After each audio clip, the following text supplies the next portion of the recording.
There's injuries going on at camp, and Xavier Worthy has to miss time. That is going to be a problem going forward today on Locked On Chiefs.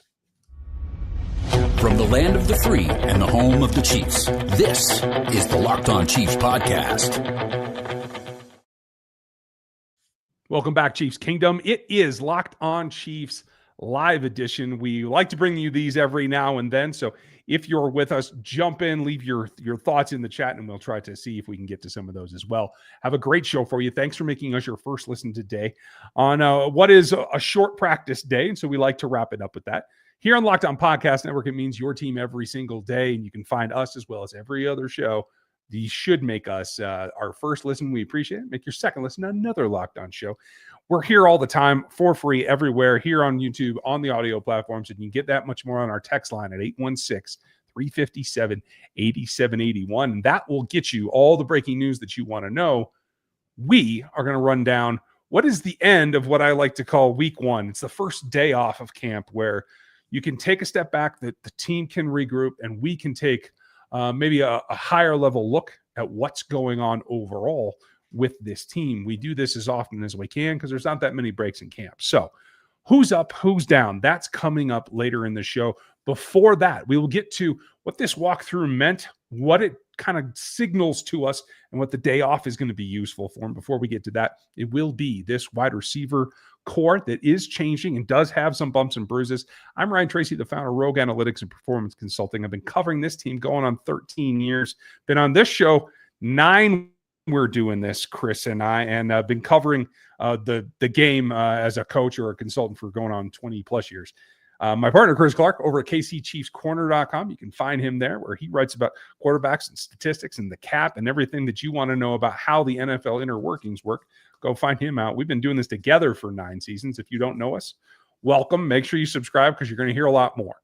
Now, bad day for wide receivers yesterday in camp. And so with a very light practice today, not surprised to see guys held out.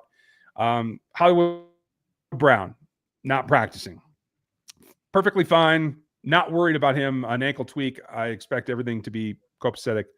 Doesn't really bother me. Sky Moore out with a soft tissue injury. Again, we talked about him yesterday with Matt Derrick. If you guys weren't here, go back and check that out. But not a big impact on what we see happening with this team.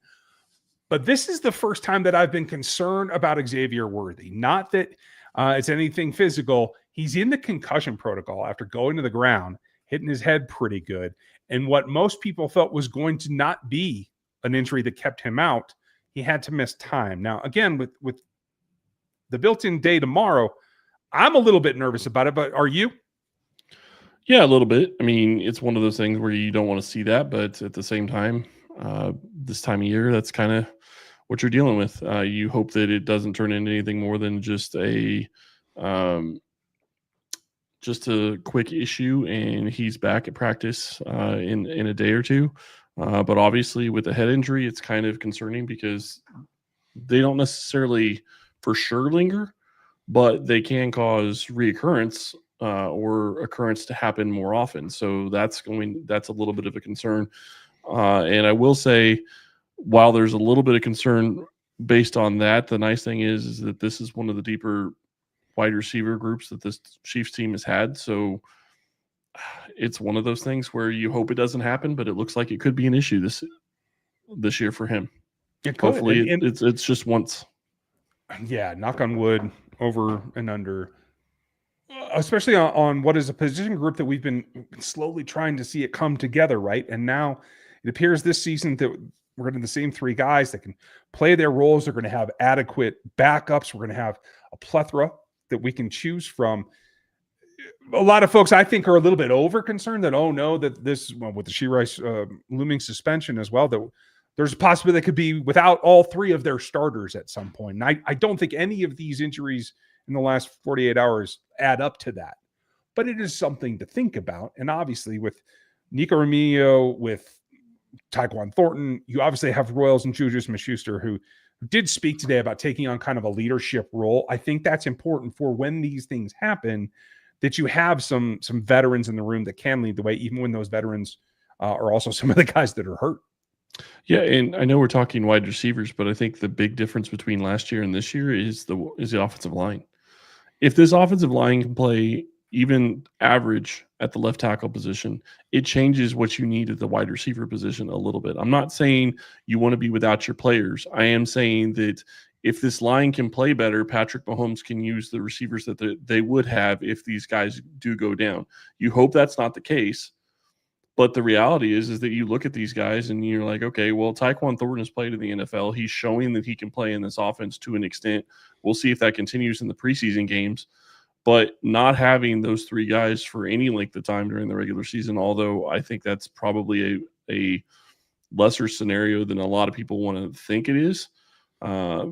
I do think that when you look at this overall, it's one of those situations where if the line plays better, Patrick Mahomes will automatically play better because he'll have more time to pick apart wherever he needs to go with the ball, and the wide receivers won't be as big of a deal.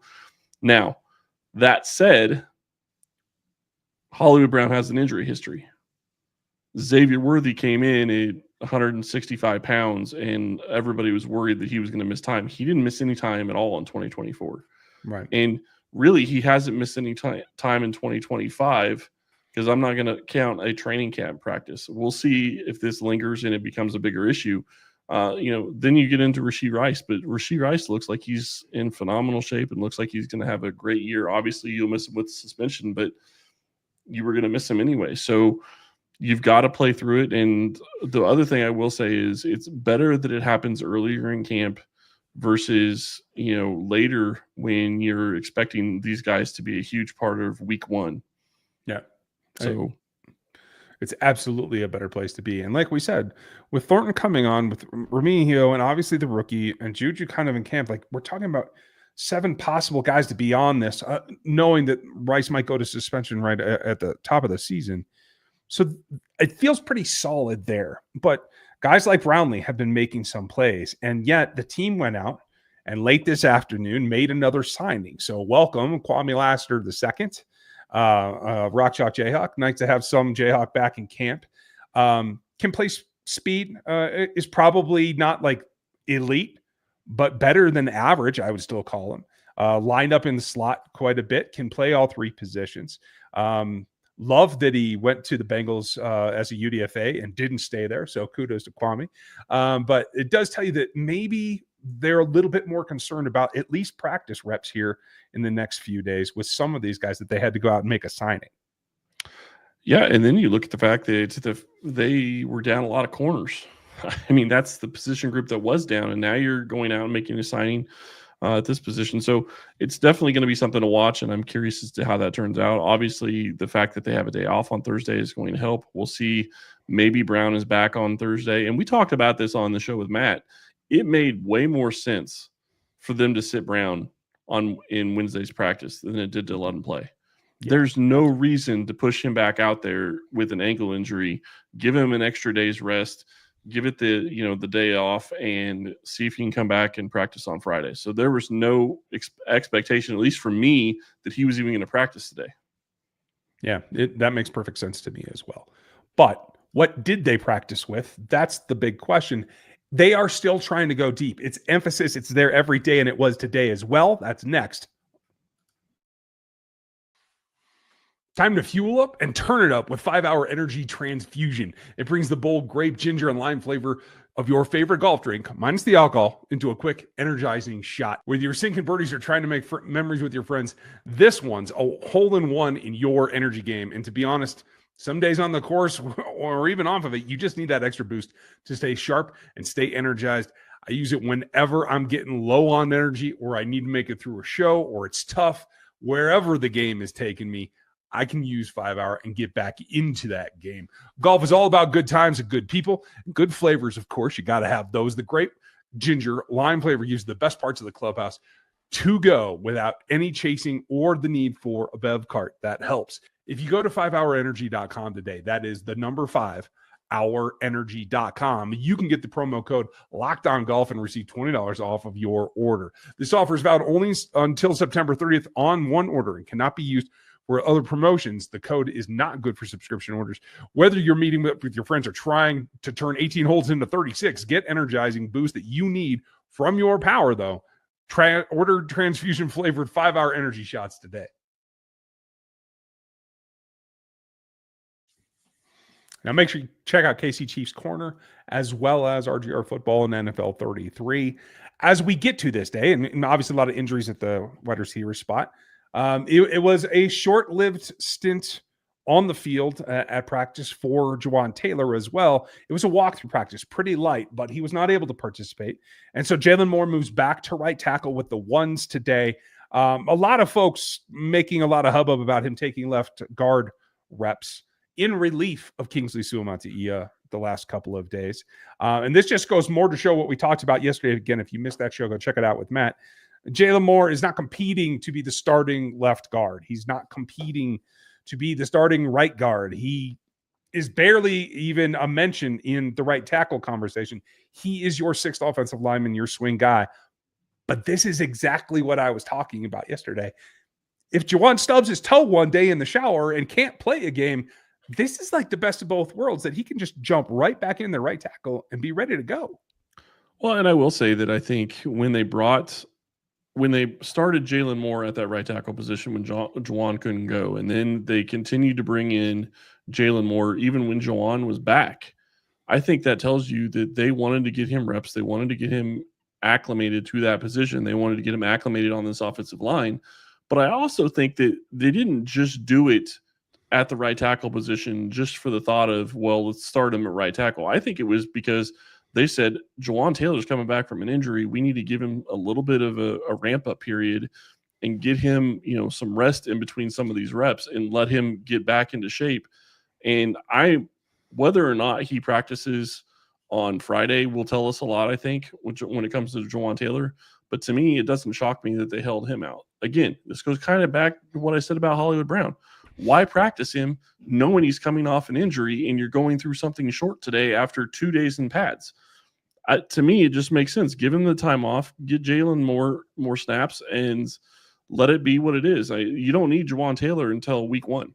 I mean, you want him to practice, but you don't need him until week 1. And the reality is it almost would work out just better for you for him not to play maybe after the first preseason game, because Jalen Moore gets more snaps at right tackle and gets more acclimated to the position. Yeah, it's a good day all the way around. It allows you to get everybody a look, and a look is what they took today. Again, featuring the deep ball, overs in particular.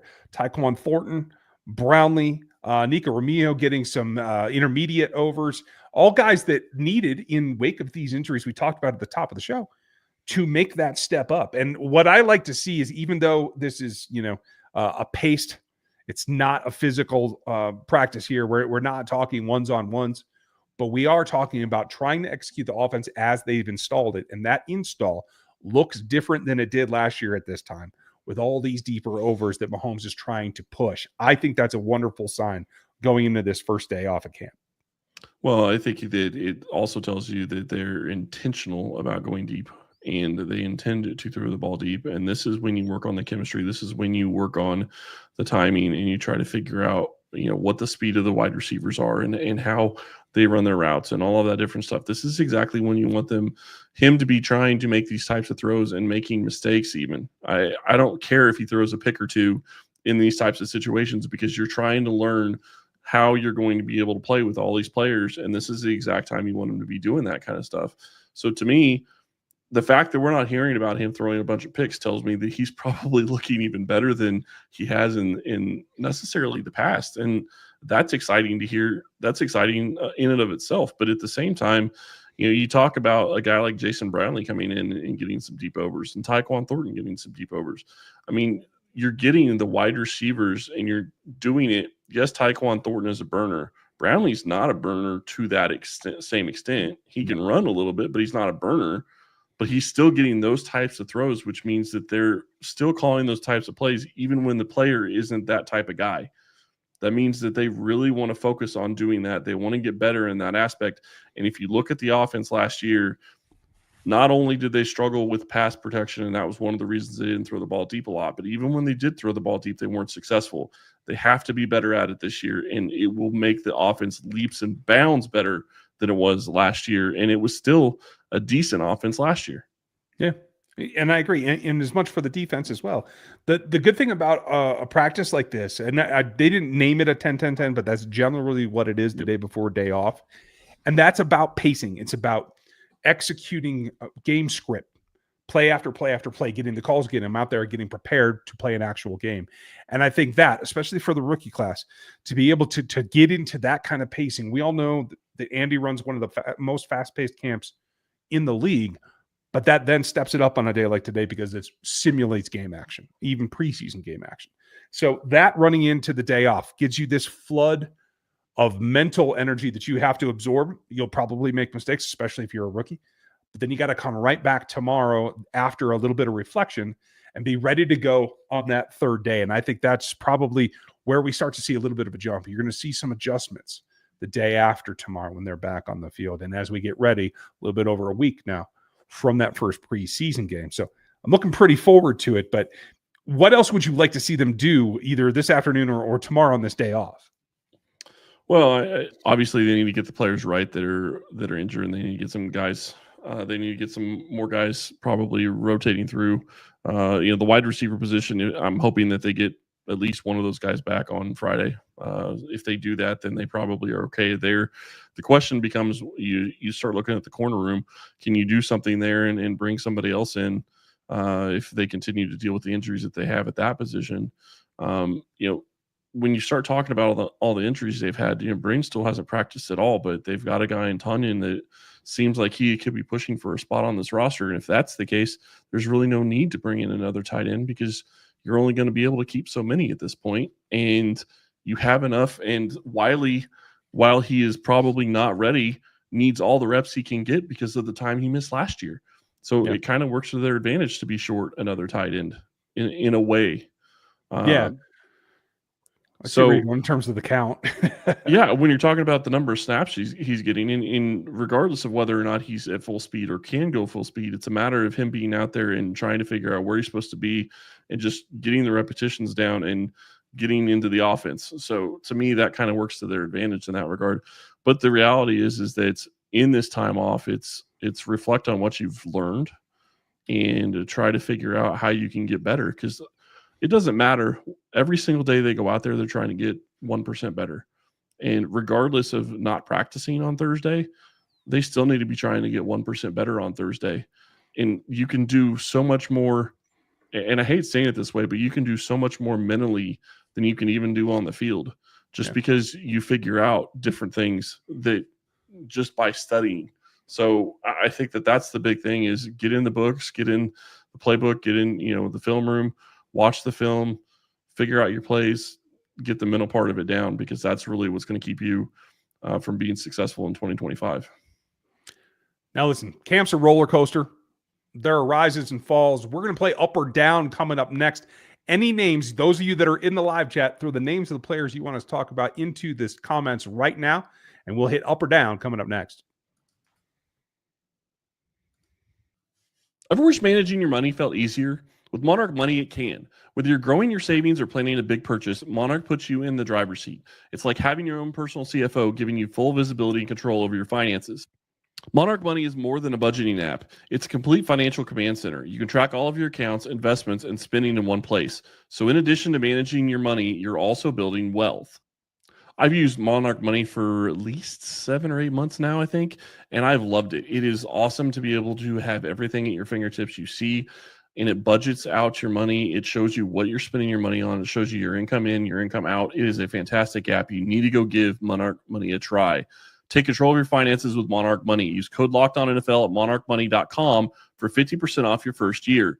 That's monarchmoney.com, code LOCKEDONNFL for half off your first year.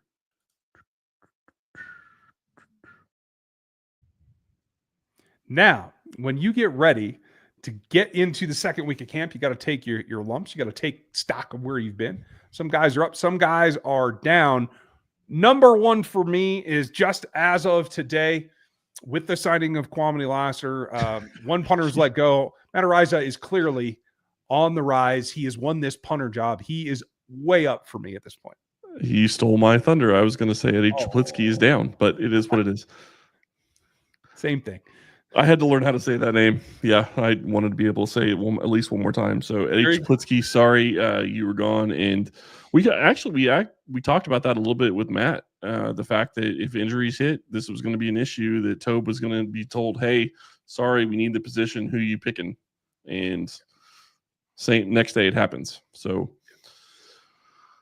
I think Chaplitsky could actually have a spot in the NFL at some point, so we'll see. But up or down, obviously up or down week one, the biggest guy, I don't think it's even close. Josh Simmons up, way up. We've spent half of our week talking about him. I think you're absolutely right. As long as he stays healthy, he's going to stay on that upward trend.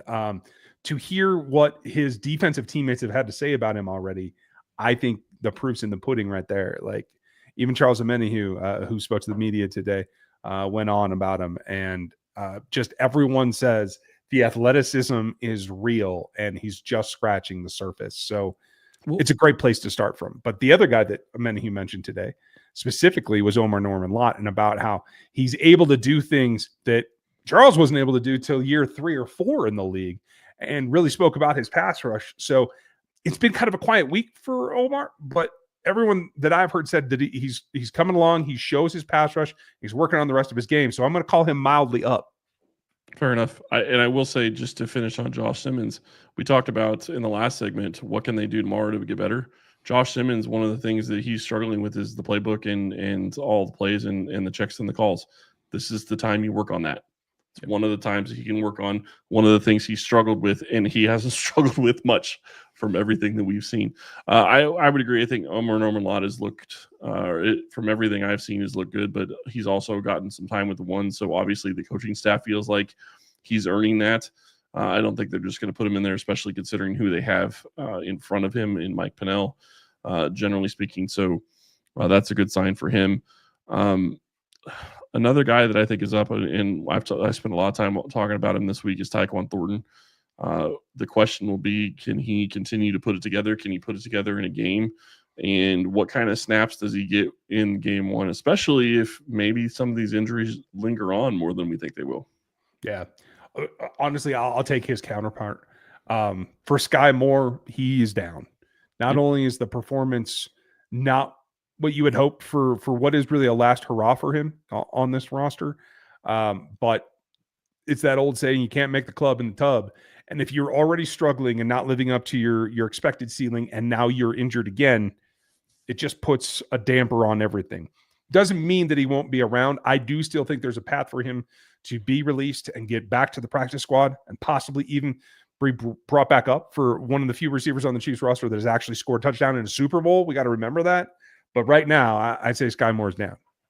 He's definitely down, but I agree with you. I think that I would say it's even more likely than not that he ends up on the practice squad, because I can't imagine somebody else is going to give him an opportunity based on what we've seen. Now, I could be wrong. Maybe somebody picks him up, and if that happens, so be it. But there's no way he's making the active roster for the Chiefs at this point. And I do think that a practice squad would be good for him. And I think that it makes a ton of sense for the team, because it gives you a wide receiver that knows the system, that can step in and play if you need him to, regardless of whether or not he can really do much for you. Another guy I think that's up is Brashard Smith. And I think I say that he's already up because of the ability to return. And I do think that that's going to play into whether or not, or how he plays on this roster and how active he is on this roster. But seeing him move in camp and seeing him being able to, do some of the things he can do, coming from the running back position to more of a wide receiver role at times. They put him in that at times, and he's excelled at it. So I do think that that's going to be something that's going to be a lot of fun. I think he's taken a step up. Obviously, there's going to be things he can work on, like pass pro, but he's not really built for it to begin with. So that's not too surprising. Yeah, I have to agree. I think the last guy that I'd want to mention, because I want to get out of it, my guy Zappy threw a couple of picks today. Both of them, from my understanding, were not well thought out. So I need Bailey to pick it up, because I need to be able to hold my head high for you, Bailey. Obviously, Gardner Minshew has a command of the offense pretty well. I don't think that's much of a question. I think it's down to Bailey and Ludicon for that third role. And right now, I think Bailey's slipping a little bit. Yeah, the other one that I think, and nobody's really talking about this guy, and in a way that actually makes me feel better about it, is Kingsley Suamataia. When you're not talked about as an offensive lineman, that's generally a good thing. Yep. So I'm excited about that. I think that if he can just get comfortable in that role. And one of the things that I wanted to mention that I forgot earlier when we were talking about Juwan doesn't need practice with Trey Smith. So Jalen Moore, who I also think actually is a little bit up as well, based on the fact that it was a question whether or not he was going to be any value to this team. And to me, the fact that they're moving him around as much as they are tells me that they find extreme value and they think that he is their sixth offensive lineman, like we talked about yesterday. So to me, that's up, even though some might consider it down, thinking that he was going to be the starter at left tackle. To me, it's not, because she still needs a good sixth offensive lineman, if not more. Yeah. And somebody who can step into their role next year. As we all know, things are going to change. So that's where we see it today. Let us know if there's somebody else you'd like to hear about. We'll try to run that down for you tomorrow as we start preparing for the next week of what the next evolution of camp and these players needs to look like. Leave us your thoughts and your questions here on the YouTube channel in the comments. We appreciate you. Make sure that you like and sub. Get out to KC Chiefs Corner. Get out to NFL33.com and our GR Football, where we have content for you all the time. We appreciate you being here with us today. It's going to be a lot of fun. And we're just a bit through the training camp process, about a week out from our first look at this team on a field. That's where it all starts. Thanks for being with us today, and we'll talk to you tomorrow.